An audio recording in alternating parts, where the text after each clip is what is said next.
Hi, I'm Jack Draper. Shout out to QualityShot Tennis.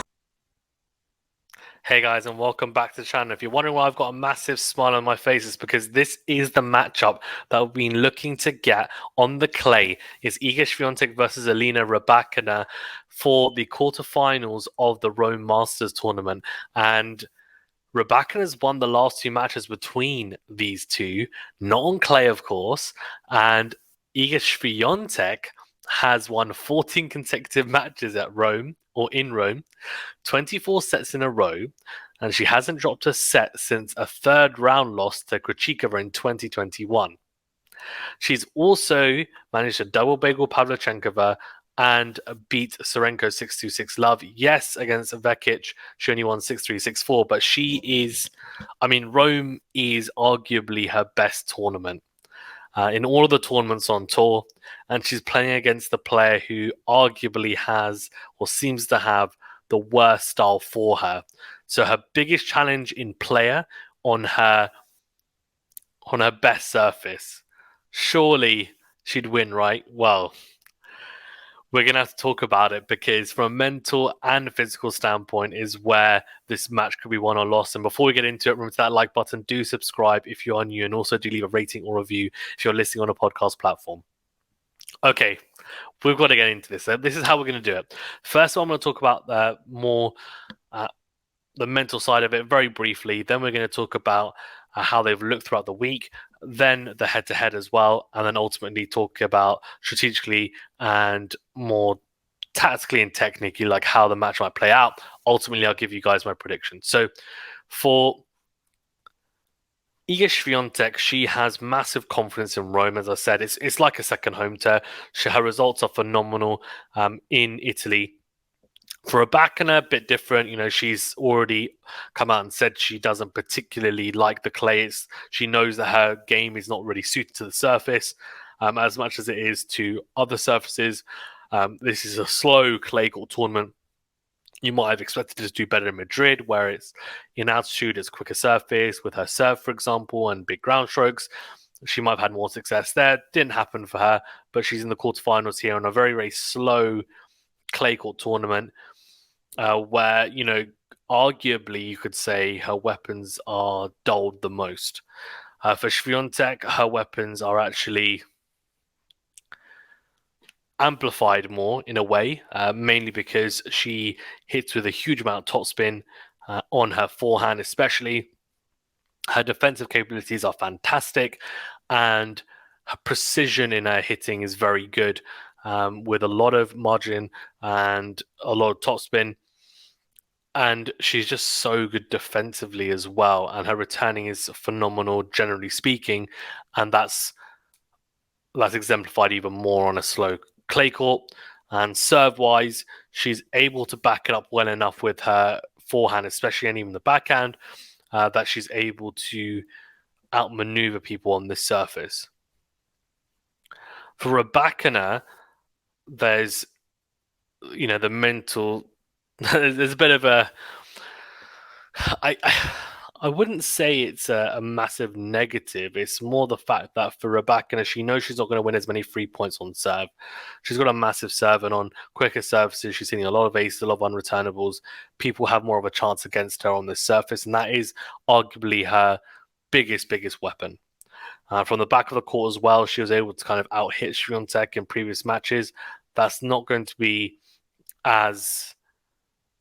You know, it's not going to be as possible on this surface as it would be on other surfaces. So that's a few things to touch upon on the mental side. Let's talk about the matchups between, for Swiatek and Rybakina throughout the week so far, and then we'll talk about their prior meetings and then get into how the match might play out.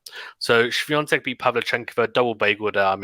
2021 Roland Garros finalist Pavlyuchenkova. Yes, she's been injured, so it's not really the Pavlyuchenkova who made that final, but she's still a solid player. So to beat her and double bagel her is incredible. And then another bagel as well against Serenko, beating her in straight sets, and Vekic. That was a pretty hard 4-1, 6-3, 6-4, at least by Swiatek standards, and won in straight sets. For Rybakina, she beat Paolini in straight sets, Kalinskaya She had to retire after Rybakina was 4-3 up, which is a bit of a shame, and then beat Vondrasova, who's a good clay courter as well. And she beat her in pretty good fashion, 6-3, 6-3. So relatively tight, but got through comfortably in the end. Okay, now this is where it gets interesting because we're going to start talking about the matchup between the two, or matchups between the two. The head-to-head is 2-1 in favor of Rybakina. This is exhibition here, this World Tennis League win for Rybakina in December. Doesn't count. So Swiatek Rybakina, well, the first match was in Ostrava on the hard courts in 2021 in September. Swiatek won in straight sets, but since then they played each other twice, and twice this year.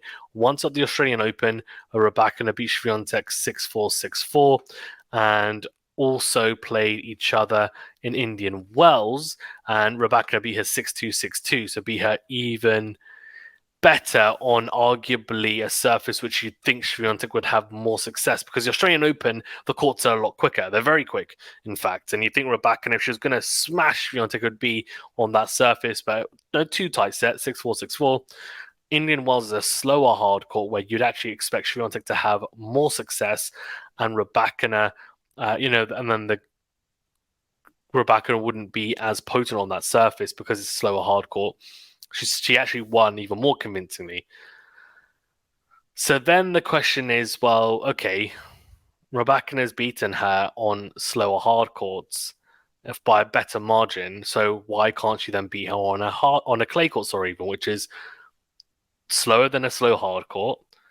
But if she's managed to beat her on a slower surface, why can't she beat her on the slower surface, or one of the slower surfaces out on clay in Rome against Swiatek? Well, we did talk a little bit about how both players, their tools, might be on show on the clay courts and what it might mean going into the match. But what we haven't discussed is movement, and movement is really key in this matchup because Swiatek moves arguably the best out of all the players on tour on clay. Rybakina is not a natural slider on the clay. I wouldn't say she's terrible, but she's not the best. She's not up there with the best movers on clay. She's not. That makes a big, big difference. It does. It really, really does. And Swiatek has a big advantage when it comes to movement. When it comes to how the two styles match up, Rybakina has the weapons. If we completely take out surface and conditions, her game is a massive problem for Swiatek, because in the past there were big question marks around whether big hitters were her kryptonite, and the answer at that time was yeah, she struggles massively against them. She got to a stage where those rumors or those concerns were dimmed because she started beating those players, for example, Sabalenka, but it's come back. Now, the reason why it's come back is because Sabalenka and Rybakina, they are big hitters, but they've added consistency to their game as well, and they've risen their level. That style is always going to be somewhat difficult for Swiatek, but she's going to beat the majority of those players. The players with that style that are going to have success against her are the players that are at the top of the game, the elite, the Rybakinas, the Sabalenkas at the moment. And in the past, it would have been, for example, Serena. She will struggle against other styles as well, but I do think this is it's an obvious style that she struggles with, because they're players that can hit her off the court, and she's used to being able to almost bully players from the back of the court with her forehand, being the weapon it is. And also they're able to almost nullify her returning prowess with big serving, hitting their spots. And her serve, is pretty good. I think especially on the clay as well, she has a very good kick serve, and her first serve is definitely improved. I wouldn't say, though, it's a top 5 serve, and she's still prone to getting broken at times. And I feel like against other players, she's able to break back straight away, or even already be in a lead, that if she gives up one break of service, it's not a massive issue. But against Rybakina or Sabalenka, for example, as I'm using those examples because they're the most recent ones, they are holding serve pretty comfortably for the most part. If Swiatek gets broken, she's in trouble, and that's why she struggled against these guys, in my opinion. One, because of serve, but also from the back of the court, they're able to hit with her from the back of the court and even actually overpower her from the back of the court. One thing that Rybakina did really well, and this could be a concern for Swiatek in this matchup, is in that Indian Wells match, she didn't take the ball early. Now, what that means is, generally speaking, on quicker services, if you take the ball early, it rushes your opponent and it gives you an advantage. But what Rybakina did is she said, well, that's not going to suit my game because my movement, I'm not incredibly athletically inclined, like a Swiatek, for example. Rather than taking the ball, trying to take the ball early and potentially not hitting with as much quality, I'm going to take the ball a little bit later, give myself time to get into the right positions, make sure I'm set properly in my ground strokes, and then hit with intent, with power, with depth and direction. And yes, Swiatek defensively would have been able to reset from the baseline, and it means she's got more time to recover.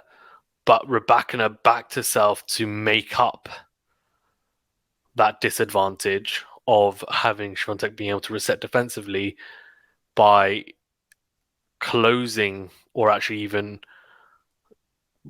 giving she basically made sure that that wasn't a disadvantage to her, because that was an advantage for Swiatek in terms of being able to reset, but for Rybakina it was more of an advantage to actually have more time and then hit with more quality from the back of the court, and she did do that, and it was to her advantage in the end. She ended up winning that match.